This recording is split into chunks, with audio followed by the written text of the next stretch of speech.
Jussie Smollett found guilty of falsely reporting a hate crime. What do y'all think about this?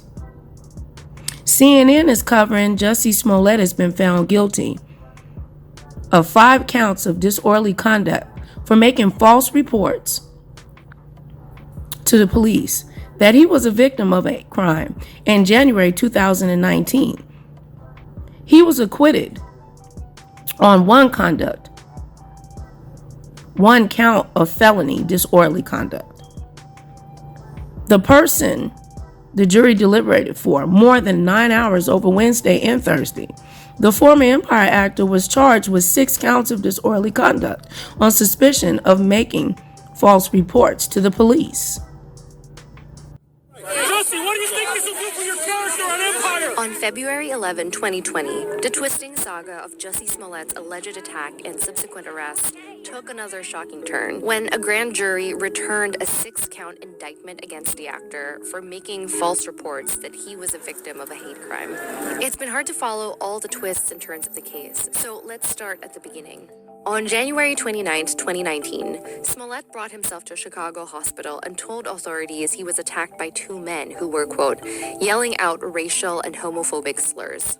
He said one attacker put a rope around his neck and poured a chemical substance on him. Okay. On June 24th, 2019, Chicago police released this body cam footage of Smollett with a white rope tied in a noose around his neck. Do you want to take it off or anything? On February 13th, 2019, police arrested brothers Ola and Abel Osundairo in connection to the case. A video purportedly showed them purchasing materials like those used in the attack. They were later released when authorities said the men were paid by Smollett to stage the attack. We have the check that he used to pay them. Smollett had told police the alleged attacker shouted, "This is MAGA country."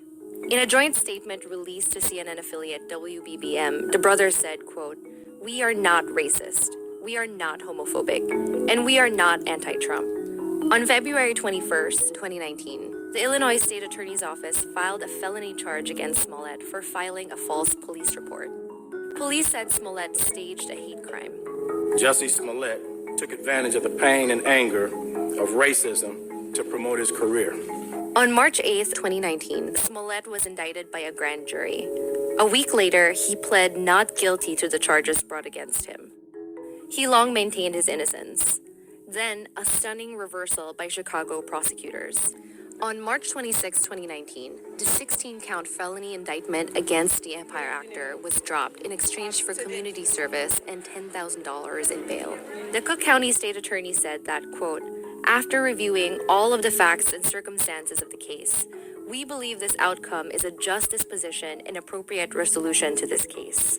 I've been truthful and consistent on every single level since day one. The actor left the Chicago courthouse a free man, but it was unclear why Chicago prosecutors chose to drop the charges. In August 2019, a special prosecutor was assigned to investigate how the case was handled. This case is about lies. Lies and more lies. Did the state's attorney of Cook County follow the law in her duties to prosecute? And 11 months after the charges were dropped, a Cook County grand jury returned a 6-count indictment charging Jussie Smollett with making 4 separate false reports to Chicago police. The special prosecutor assigned to the case concluded that Smollett's prosecution is in the interest of justice. But Smollett's attorney says the charges were dismissed the first time because they weren't supported by evidence. Disappointed with the court's ruling, and we're going to explore our options.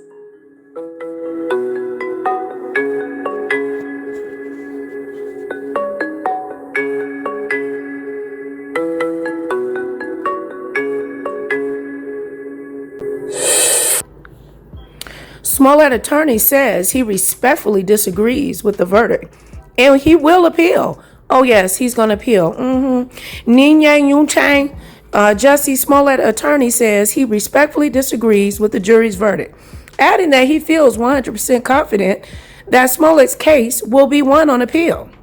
Do y'all think he's going to be won on appeal? I mean, come on, let's just keep it all the way 100. I mean, the lies, the lies. Smollett is 100% confident that this will be reversed on appeal.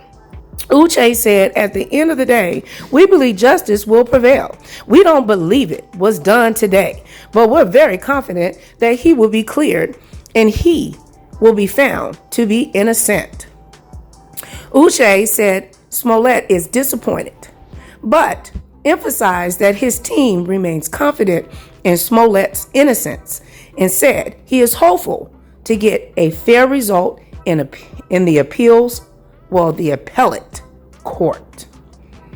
So share your thoughts, honey, and let me know what you think, child. Nearly 3 years after Jussie Smollett first reported he was the victim of a racist and homophobic attack, the former Empire actor testifying in his own defense today, charged with 6 counts of felony disorderly conduct for allegedly faking the attack and lying to police about it. Smollett telling the jury there was no hoax. Smollett seen in this police body camera video wearing the noose he told investigators the attackers put around his neck. You want to take it off or anything? After yelling slurs, beating him, throwing bleach on him, and saying, "This is MAGA country." The prosecution star witnesses, 2 brothers, aspiring actors, and associates of Smollett, who say he recruited them to stage the attack, paying them $3,500. Abimbola Asudario testified Smollett said he wanted me to beat him up. On the stand, Smollett insisting he paid the brothers for a diet and exercise plan, not to arrange a phony hate crime. Police using images from 4 dozen cameras to create a sequence of events, including showing the 2 brothers allegedly using $100 Smollett gave them to buy supplies for the attack. Tonight, Smollett insisting he's innocent. I'm pissed off. What is it that has you so angry? Is it the attackers? It's the attackers, but it's also the attacks. It's like, at first it was a thing of like, listen, if I tell the truth, then that's it, because it's the truth. Mm-hmm. Then it became a thing of like, oh, how can you doubt that? Like, how do you not believe that? It's the truth. And then it became a thing of like, oh, it's not necessarily that you don't believe that this is the truth. You don't even want to see the truth. What happened that night, Jussie? When I landed in Chicago, and Frank Gatson, who's like my uncle, and he's also my creative director, and he picked me up. And then we got back to the apartment. There was no food. And so I went out to Walgreens thinking that they were 24 hours and to have a smoke. Walgreens was closed. So I called him up and I said, hey, I'm gonna run to Subway, which was across the street, and I'm gonna get a salad. Do you want anything? I went to the Subway and got the order. During that time, I texted my manager thinking that he was still in Australia because he was on an Australian tour with one of his other clients. Mm-hmm. And I said, yo, call me when you can. He called me immediately. And while he was on the phone, I heard, as I was crossing the intersection, I heard Empire.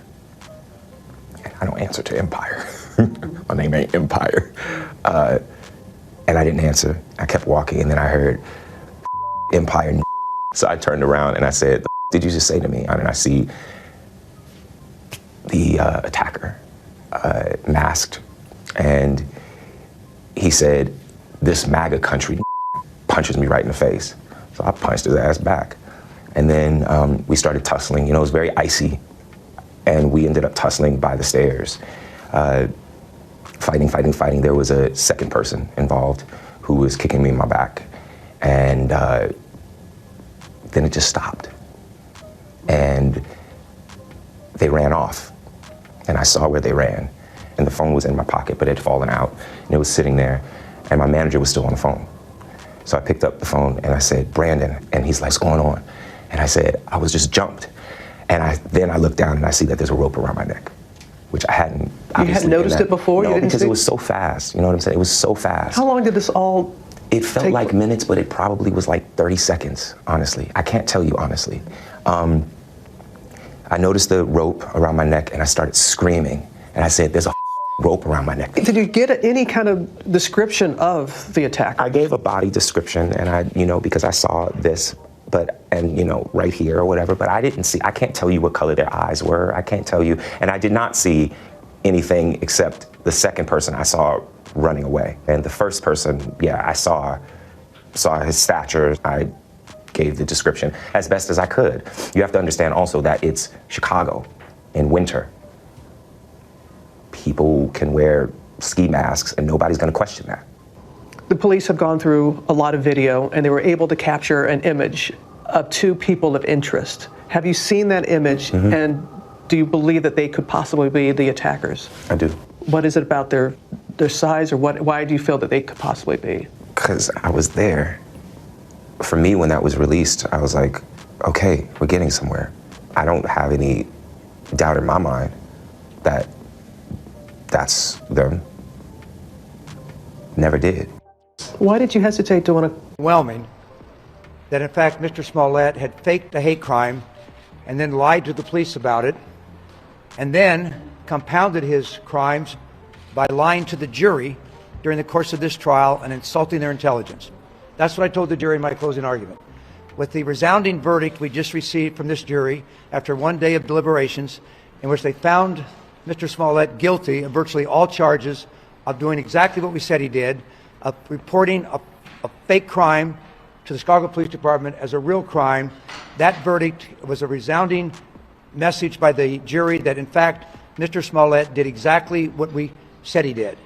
And what I think is important about this verdict is that a lot of you from Chicago know that it was a couple years ago when the court system came to me and wanted me to become special prosecutor because there was a feeling that things that had happened in the past, that there never was a public trial, and that this controversial events that occurred regarding Mr. Smollett and what he did to this city and what he did to the Chicago Police Department never had a chance to put it in front of a jury and let a jury decide, after hearing all the evidence, whether what Mr. Smollett was right or wrong, because it's very controversial.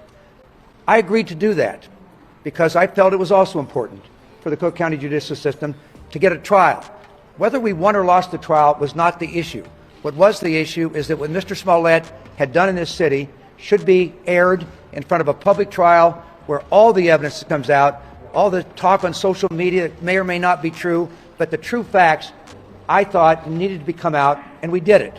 And we became special prosecutors, and the rest is history. We've now won this case, and I want to point out that there's an enormous effort was put in when I agreed to take the special prosecutor role. That meant that my law firm became special prosecutors, and the men and women around me right now in the last 2.5 years have worked so hard to develop the evidence, present it to a grand jury, go through a pandemic, wait to get a trial, which we wanted, and finally in the last 10 days, these lawyers have had a chance to present this evidence to a jury, and we've come away with the jury agreeing that they should have heard the case, and in fact he was guilty. Thank you very much. Questions? Can you just confirm for everyone what that sixth charge that he was found not guilty of? Yeah, the sixth count, well, I'm not going to speculate on why a jury did that, but that sixth count was an event that occurred 2 weeks after the event. So the other false statements were made to the police right on the day of January 29th on 3 different interviews, and that counted for 5 of the 6 counts, which he was found not guilty in every one of those. The sixth count was 2 weeks later, on February 13th at a police station, and it may be because it was after the event. I don't know what the reason was. It wasn't that significant to our case, and has no impact on the case whatsoever. Yeah. It was, yeah, so the answer is yes, you're right. It was the aggravated battery, which means that there has to be a mask, and we charged that because the police officer testified that that's when Smollett told the police officer he was a mask. But call the police. You know, there's a level of pride there. We live in a society where, as a gay man, you are considered somehow to be weak, and I'm not weak. I am not weak. And we are, as a people, are not weak. So, I mean, I can accept that there was pride there. There's also privacy. You know, at the end of the day, look what has happened. You know, look what has happened. So, I'm glad that Frank called the police. I'm glad that we reported it. During that time before they came, it took them about maybe half hour to come. And during that time, I was looking at myself, just like checking myself out. I saw the bruise on my neck, you know, like the little, the rope burn around my neck. And then but I smelled bleach. I know the smell of bleach. And I saw on my sweatshirt, it had marks on it, like spots on it, when you have a bad bleach job. So then I was like, there's bleach on me too. So when the police came, I kept the clothes on. I kept the rope. So you had the rope on the entire time? I mean, it wasn't like wrapped around, but yeah, it was around because I wanted them to see. I wanted them to see what this was. I told them what happened, everything. I also asked them to turn their body cams off because they were trying to stay in the hallway. And I was like, please just come in. Like, I don't want a big scene with my neighbors and with like the second round of police officers. I went down to where it happened and I walked them through exactly what happened. And I looked up and I saw that there was a camera directly on the light post that is in the intersection. So I'm like, there it is. A potential break in the case that would eventually fall apart days later. And then the detective told me that the camera inside of the casing was facing north, so they didn't have it. And that was disappointing. The vast majority of people have been supportive and loving and understanding. And then as time has gone on and that there's no, it's 2 o'clock in the morning, you're going to Subway, Sub-Zero. Subway is open 24 hours. Like, people kill me when they say things like that because it's like Subway is open 24 hours for a reason. So that when you're hungry at night and you ain't got no food, you go to Subway. The camera facing north, how is that my issue? It feels like if I had said it was a Muslim or Mexican or someone black, I feel like the doubters would have supported me a lot more. And that says a lot about the place that we are in our country right now. The fact that we have these fear mongers, these people that are trying to separate us, and it's just not okay. Mm-hmm. It's just not okay. And for all of the people, the next time that you see someone report something, maybe well after the fact that it happened, and you say to them, well, why you wait until now? Just remember that mine was reported right away. And look what has happened. The phone. Mm-hmm. When did you, because as you said, it was an accurate account of the timeline, valuable information. When did you make that information available to the police? We had to give the phone records, which they didn't originally ask for my phone records. They asked for my phone. They wanted me to give my phone to the tech for 3 to 4 hours. I'm sorry, but I'm not gonna do that. Why? Because I have private pictures and videos and numbers, my partner's number, my family's number, my cat. Whatever the reasons are, this jury, by the way, this jury worked so hard, and for Mr. Smollett to get up in front of them and lie for hours and hours and hours, that really compounded his misconduct. And quite frankly, when I saw that happen in the courtroom, at least for me, as a trial lawyer that spent my life in the courtroom, we don't expect defendants to do that. Defendants have a right to go to trial. Defendants have a right to argue that their case has not been proven beyond a reasonable doubt. But defendants do not have the right to go in front of a jury and lie under oath. Mr. Smollett would not have lost this case, as he did today, unless the jury found that he lied to them. And so that was something that I was very proud that this jury came to the conclusion that he's guilty, and the fact that he came up with a completely ridiculous story to explain his misconduct did not apparently have an impact on the jury's verdict. How does the perjury charge be handled at this point? Pardon me, I'm sorry? How do you handle that? That is perjury. How do you handle that at this point? Well, first of all, I don't know the answer to that question. I will say that over the years, if someone is convicted in a court of law by a jury, normally follow-up perjury charges do not normally occur. That's just the way it is. But I'm not going to predict what's going to happen here. We just got the verdict 30 minutes ago, and let's see what happens. Any disappointment in not getting all 6? No. I mean, I don't. I mean, look, the fact that you put in 6 counts or 16 counts, when someone is found guilty of 5 out of 6 counts, it has no impact on our case whatsoever and is insignificant. Will you push for vindication for the Chicago Police Department? So I would like to, that's a good question. Thank you for asking the question. You heard me in my closing argument. I talked to them about what I said into my closing argument is that for Mr. Smollett in this city, with this police department, to have reported this crime on January 29th, you saw what this city did. A lot of times people say, well, police officers sweep things under the rug. This police department responded by absolutely testifying in this trial that they took it seriously, they believed it was the victim of a crime, and they worked so hard for the next 3 weeks. You saw 26 Chicago police officers spent 3,000 hours of time costing the city well over $100,000 for a fake crime that never occurred. And by the way, a fake crime that denigrates what a real hate crime is. And to use these meanings and symbols that are so abhorrent in our society, it's clear why the police would take it seriously.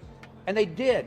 When Detective Fleisch described, he was working 36 hours with no sleep, and so were other police officers, because they had to trudge through these communities and get doorbells that had these cameras on it, and the work they did was extraordinary. So I have told the jury that what happened here was so wrong for the Chicago Police Department. And by the way, maybe the Chicago Police Department is not perfect, but I'll tell you this, what they did on this case was extraordinary police work, and the fact that this jury convicted him on virtually all counts was based on testimony from Chicago police officers and the two Osendero brothers, and I believe it's a complete vindication of everything the Chicago Police Department did to classmates' number, my friends' numbers, my private emails, my private songs, my private voice memos. I don't know what that's going to be to hand over my phone for, and honestly, by then, inaccurate, false statements had already been put out there. Earlier this week, he submitted phone records from within an hour of the incident, but Chicago police said they were limited and heavily redacted, adding they need additional information to corroborate the investigative timeline. His attorneys tell us they are willing to cooperate. Smollett also says he has been troubled by inaccurate claims. What other ones had you heard that were inaccurate? That I had said that they were wearing MAGA hats. I never said that. I didn't need to add anything like that. They called me a They called me a There's no which way you cut it. I don't need some MAGA hat as the cherry on top of some racist sundae. I've heard that it was a date gone bad, which I so resent that narrative. I'm not gonna go out and get a tuna sandwich at a salad to meet somebody. That's ridiculous, and it's offensive. Yes, there's Grindr, yes, there's Jacked, yes, there's all of these things, which I have not been on in years. I can admit that I was on that back in the day. Mm-hmm. I was single, you know what I'm saying? Mm-hmm. But I have not been on that in years. But aside from that, it's offensive.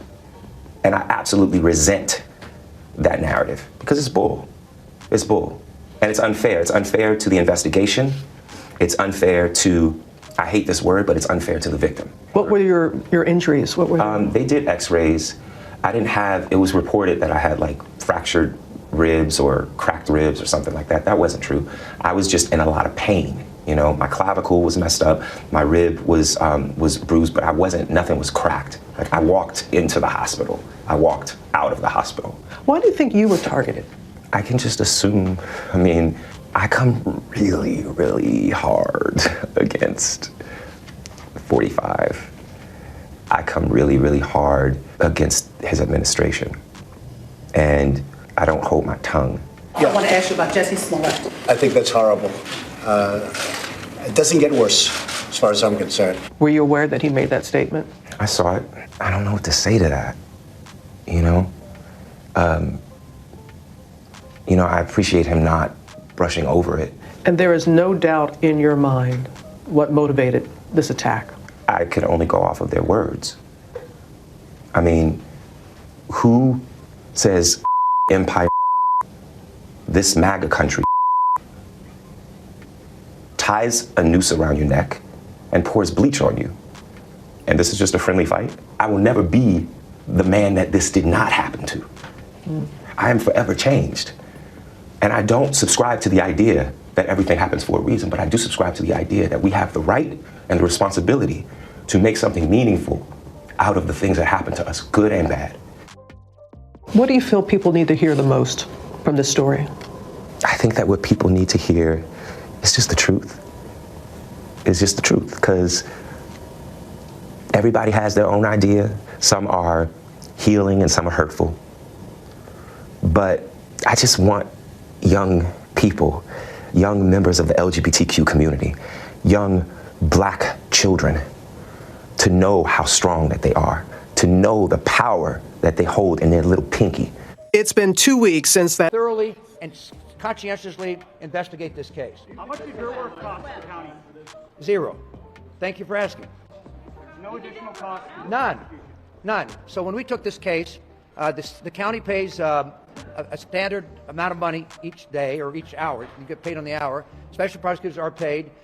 When I told Judge Tooman I would do it, I talked to my law firm, and we made the decision, if you're going to do this, then just do it for the public. I was asked for my firm to try to help restore the lack of confidence in the criminal justice system because of what happened here. That's why Judge Tooman reached out to us, and I told him, we're going to do it.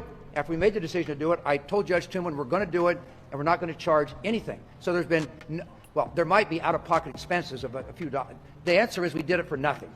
We did it pro bono, and we did it because we thought it was the right thing to do. Mr. Webb, what does this verdict say about State's Attorney Kim Foxx's decision or her office's decision to drop the charges now that you have this guilty verdict on 506? Well, the events, I was appointed a special prosecutor because Judge Tooman believed that the circumstances under which the Smollett case was dismissed without a trial was not supported by the evidence. That's why I agreed to take on the case. When I agreed to take on the case, I agreed to evaluate the evidence to decide whether he should be reindicted. It took me 4 months of work, but I decided 4 months later that I thought the evidence was overwhelming, that he had committed serious crimes, and I reindicted him. But then I had to go to trial and prove it. And my position is I wanted a public trial and let a jury decide. Now that they've decided that Smollett should have been convicted, I believe that we in the Special Prosecutor's Office made the right decision to reindict him. We made the right decision to take it to trial, and we got a verdict that is obviously a resounding success for us. I'm not going to make comments about that. What happened speaks for itself. Any other questions? Well, I can't hear you. Well, that sentence is an issue. He just got convicted 30, 40 minutes ago, so let's wait and see. We happen to have in this case, one thing that I am proud of is that this court said, we're strangers over here at 26th Street, okay? And we came over here, and the court system has done an extraordinary job. They assigned Judge Lynn, who I didn't even know Judge Lynn before this trial, who did an extraordinary job during this trial. This trial got heated. If you all had been back in chambers for a lot of the arguments we had back and forth with each other, this was a difficult trial for any trial judge. Judge Lynn did an extraordinary job, and quite frankly, the fact that the court system kind of opened its doors to us as special prosecutor, didn't look at us as outsiders, but kind of opened the doors and said, come on over, try your case, you're going to get a fair trial, and we did. And Judge Lynn did an extraordinary job, and quite frankly, he's one of the finer judges I've had the chance to practice in front of. Any evidence in particular that you think stuck with the jury? Well, there's two things that I think stuck with the jury. Number one, I think my basic argument that it is ridiculous to think that Smollett at night left actor Jussie Smollett bruised but not broken, and he's still processing the raw emotions. Have you ever been threatened before? Yeah. I get threatened all the time on Twitter and Instagram and DMs and things like that. It's like, but, I'm a public figure. I'm very outspoken. Sometimes maybe too outspoken, but it's who I am, so I get the idea of pissing people off, that you're gonna rub people the wrong way. In fact, a week before the attack, police confirm a letter was sent to the Fox studio in Chicago with threatening language and laced with powdery substance, likely Tylenol. Do you think there's a link between the letter and the attack? And you did mention it to the police right away about the letter. Absolutely. Just because on the letter it had a stick figure hanging from a tree with a gun pointing towards it, with the words that said, Smollett-Jussie, you will die, black. There was no address, but the return address said in big red, like caps, MAGA. Did I make that up too? And despite lack of video surveillance footage, Smollett hopes to rewrite the narrative about that night, saying he fought back against his attackers and reported the incident after his creative director called 911. Well-known requesting a report, and so the noose was placed over the friend's neck. I want that video found so badly because for probably 4 reasons. Number one, I want them to find the people that did it. Number two, I want them to stop being able to say alleged attack. Number three, I want them to see that I fought back. And I want a little gay boy who might watch this to see that I fought back. And it does not take anything away from people that are not able to do that. But I fought back. They ran off. I didn't. What do you say to a young gay man, a young gay person? To learn to fight And I don't just mean like learn to fight. I mean, learn to fight. Learn to be a fighter. I am not advocating violence at all. So let's be clear about that. If you're gonna die, fight until you do. Because if you don't fight, you have no chance. I have fought for love. I'm an advocate. I respect too much the people who I am now one of those people who have been attacked in any way. You do such a disservice when you lie about things like this. If the attackers are never found, how will you be able to heal? I don't know. Let's just hope that they are. You know what I'm saying? Like, let's not go there yet. I was talking to a friend and I said, I just want them to find them. And she said, sweetie, they're not gonna find them. And that just made me so angry because, so I'm just gonna be left here with this? You know what I'm saying? Like, I'm just gonna be left here with like, so they get to go free and go about their life and possibly attack someone else, and I'm here to left with the aftermath of this bull. That's not cool to me. That's not okay. So I understand how difficult it will be to find them, but we gotta. I still want to believe, with everything that has happened, that there's something called justice. Because if I stop believing that, then what's it all for? Thank you, Jussie. Thank you. Thank you. Left his apartment on the night of January 29th at 2 o'clock in the morning to go buy eggs. And that's his explanation for why he ended up right at that intersection, right at 2 o'clock in the morning, that the brother said is where he told them the attack should take place. So the fact that it actually happened that way, I think, was pretty profound. I also think that sometimes it's simple things. He actually rigged that rope. After that rope got put on him, I showed the picture to the jury. Pictures don't lie. Those pictures showed that he actually, after he went through this fake attack, wanted to make it look better, and he jimmied with the rope to make the noose look closer to his throat and rustled it around, because the rope you saw in the courtroom was nice and neat around his neck, because Ola Osendero didn't have time to do much with it because a car came. And so he ran away. He left the rope next to his face. Smollett got up, put it around his neck, and then when it didn't look bad enough, he changed it, and I think that impacted the jury. That's what I think. Mr. Webb, you said it was unexpected for him to get up on the stand and to lie and lie and lie like that. You spent your lifetime in a courtroom. What do you think was behind that? I'm not going to speak. I mean, but let me say this. First of all, Mr. Smollett has the right to present any defense he wants. I just told you that I don't think that lying under oath is acceptable for a defendant. Defendants have a right to defend themselves on the grounds that they haven't been proven beyond a reasonable doubt. They have a right to do that. I don't think they have a right to go on the stand and lie under oath. And so it happened, and I think this will probably be a point that I'll make at sentencing, that not only did Mr. Smollett lie to the police and wreak havoc here in this city for weeks on end for no reason whatsoever, but then he compounded the problem by lying under oath to a jury, which I think should not take place, and I don't expect that to happen in a court of law. I just don't. If he doesn't show any sympathy, remorse, let alone an apology, should that affect the sentencing? No, that's up to the judge to decide. The judge is the one that gets to decide sentencing, and we'll let the judge decide sentencing issues. Anyway. Some big cases. Where does this Class 4 felony case fit? I'm sorry, go ahead, finish your question. You've had some big cases in your career. Where does this Class 4 felony fit in the grand? Well, I've had a lot of big cases, and this is a big case.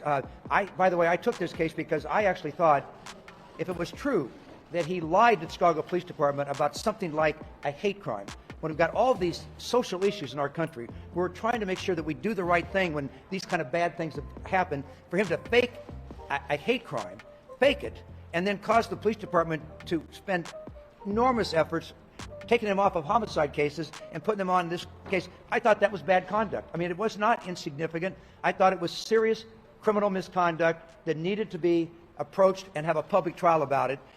Now that he's compounded his wrongdoing by lying to a jury, which they've obviously determined from the verdict today, he's compounded his misconduct in this city, and we'll let the judge decide what to do. Should he reimburse the police department? Well, that's an issue for sentencing.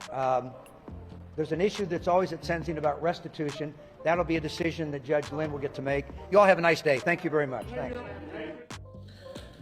Special prosecutor there, Dan.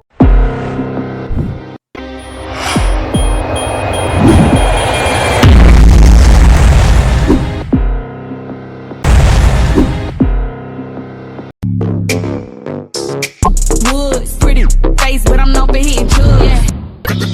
Got him like, too good. To the yard, he ain't never leave this pretty, on God. Broke, too good. Real boss, nigga, got the Woods, pretty face, but I'm known for hitting drugs. Yeah.